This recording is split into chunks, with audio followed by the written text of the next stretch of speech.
Hi சொந்தங்களே, எல்லோரும் எப்படி இருக்கீங்க? ஹீராவோட பர்த்டே எப்படி போயிருக்கு அப்படின்னு சொல்லிட்டு தான் உங்களுக்கு ஒரு ஷார்ட் வீடியோ போட போகிறேன். ஹீரா பர்த்டேக்கு என்ன பண்ணலாம் அப்படின்னு யோசிக்கும் போது தான் சரி ஓகே இந்த டைம் வந்து எதனா ஒரு ரைஸ் செஞ்சு இந்த கோயிலுக்கு அவுட் சைடு இருக்கவங்களுக்குலாம் வந்து எதனா கொடுக்கலாம் அப்படின்ற ஒரு ஐடியா இருந்துச்சு.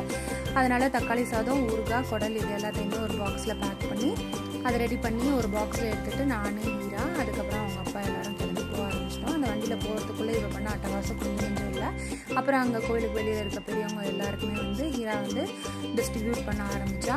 கொடுத்ததுக்கப்புறம் அந்த சைட் பார்த்திங்கன்னா ஒரு தாத்தாவால் நடக்க முடியாது, அங்கே எடுத்துகிட்டு போய் அவருக்கும் கொடுத்தோம். கொடுத்ததுக்கப்புறம் பாக்ஸ் முடிஞ்சுதான்னு கேட்டால் இன்னும் ஒன்று மட்டும் பெண்டிங் இருந்துச்சு. அதை ஒரு அக்காவுக்கு கொடுத்துட்டு சரி எங்கே போகலான்னு யோசிச்சுட்டு இருக்கும்போது மலை கோயிலுக்கு போகலான்னு டிசைட் பண்ணோம். அந்த மலை கோயில் செம்ம பெருசு, எப்படியோ ஏறி முடிச்சிட்டோம். தென் எல்லாருக்கும் கேக் கொடுக்கறதுக்காக போனோம். அவள் போட்டிருக்க ட்ரெஸ் இப்போ வந்து அவங்க சித்தப்பா கொடுத்த ட்ரெஸ், இன்னொரு சித்தப்பா வந்து வளையல் வாங்கி கொடுத்தாங்க. ஹீராவோட பர்த்டே ரொம்ப ரொம்ப ஹாப்பியாக செலிப்ரேட் பண்ணியாச்சு.